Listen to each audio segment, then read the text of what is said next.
Hello again. This is going to be the third part of the Farm Boy story. So if you haven't watched videos 1 and 2, you best catch up with those first, otherwise this bit won't make a lot of sense. So, do you remember where we were up to?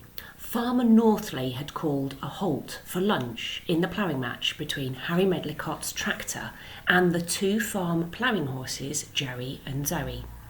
They were having their pasties for lunch, they were taking a deep drink because they were really thirsty, and I had just read this line.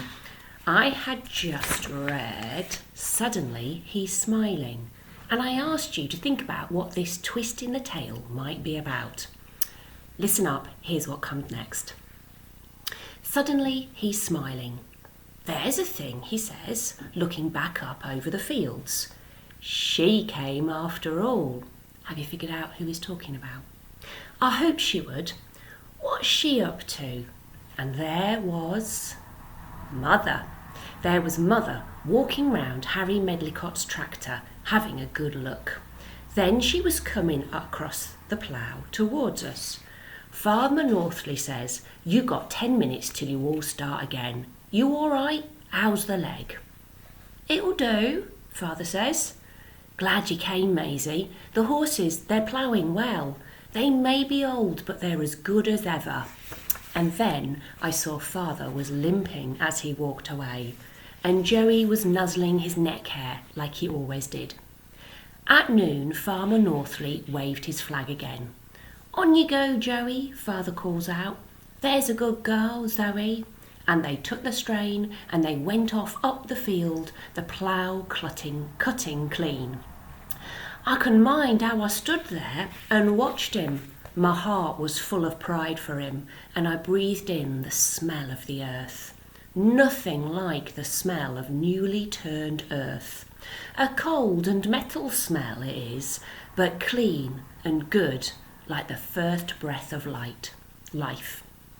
Harry Medlicott was spitting on his hands and rubbing them, still laughing and joking with his friends he was. He turned the starting handle over. Once, twice, 3 times. Nothing happened. He tried again and again and again, but the engine just coughed and spluttered. Now Father had done a whole furrow by now and was turning at the end. Still the tractor wasn't turning. Then all Harry Medlicott's friends were running over to give him a hand, pushing this and pulling that, and they was arguing too. There was lots of shaking heads and shouting going on. A little light of hope lit up inside me. Here's the scene as they're busy trying to fix Harry's tractor. Sounds like he's got a problem. I could hear Harry Medlicott shouting that they should get out of the way and stand back. He was hopping mad, and I liked that a lot. He spat on his hands and tried again, but it didn't work. The Fordson wouldn't work. It wouldn't start. Someone else tried the handle, and then someone else. No one could start it up. And Father had ploughed another furrow.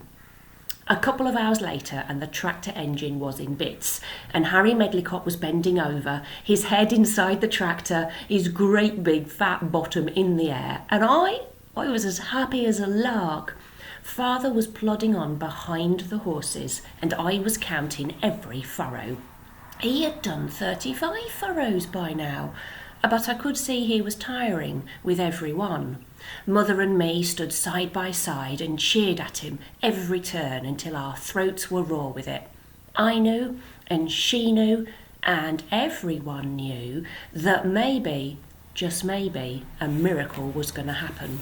Father knew it too. Here he is, plodding up and down those furrows, never giving up. He could see well enough for himself what was going on, and he was giving Mother and me a bigger smile each time he came back towards us to turn. The sweat was pouring off him, and I could see that there was pain in his face now, too. Time and again he staggered and stumbled to his knees. He had to call the horses to a stop, and every time he fell, he was slower getting to his feet again. He had done 48 furrows by now, as many as the tractor. All he had to do was keep going. We'd almost forgotten about that tractor. We shouldn't have done. I looked across the field. It was together again. Harry Medlicott was waving everyone back again, and he was spitting on his hands. He tried the handle. The beggar started up first time. He clambered in and roared up the field, chasing father with every second. When he passed him, a great groan went up from all over. Well, except his little band of cronies. But I tell you, that groan weren't nothing compared to the groan inside of me. I was sick to my stomach. Harry Medlicott would win now. Nothing would stop him. Here he is, looking really smug, waving at father. We were done for, and now we all knew it. That was when father went down on his knees in the middle of the field and couldn't seem to get up again. Mother ran to him, and I went with her. He was looking up at her, trying to catch his breath. "Legs won't take me no further, Maisie," he says, and then his eyes were looking straight at me. "You finish it for me," he says. "Let the horses do the work. You just keep 'em straight." Here we are. You just keep 'em straight. You've seen me doing it times, haven't you? You can do it. That's how I found myself following the plough that afternoon behind Zoe and Joey. We weren't going to win, but we weren't going to give up neither. You should have heard the noise the crowds made. Filled my legs with strength of a growed man, it did.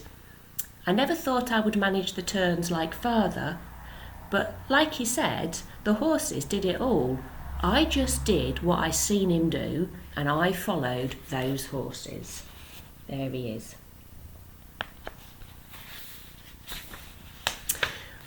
I was coming back towards the crowd when I saw it happen.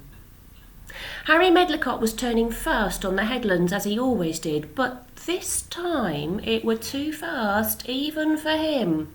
The tractor never hardly slowed down like he should. He just keeled it over in the ditch and leant up against the hedge with his ploughs ploughing nothing but air and great muddy wheels spinning round and round. It were a handsome sight that, a sight for sore eyes. The engine choked and stopped, and then there was a lot of smoke.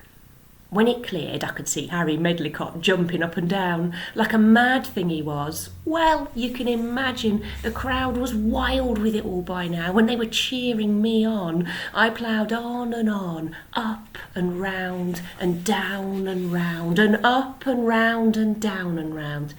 I kept my eye on the line. I knew I had to keep my furrows straight. I hadn't to take my eyes off them. But from time to time, I had to sneak a look at the tractor to be sure it was still there in a ditch, where I wanted it to be. And every time I looked, it was. There you go. And all the time I was making up the lost ground. I called out to Joey and Zoe just like father did. I was showing off a bit, I reckon. They two horses knew what was going on without me saying a word. They were pulling faster and faster and never a foot wrong. And together they were like one horse with 8 legs. By the time old Farmer Northley at last waved his flag for the end of the match, I was so tired I could hardly stand. When he counted up the furrows, Harry Medlicott had ploughed 60. And we had done 61, all of them good, deep, straight furrows, just like they should be. We had won. And I'm going to leave the story there. But if you want to know what happens next, you best watch another video tomorrow. Bye for now.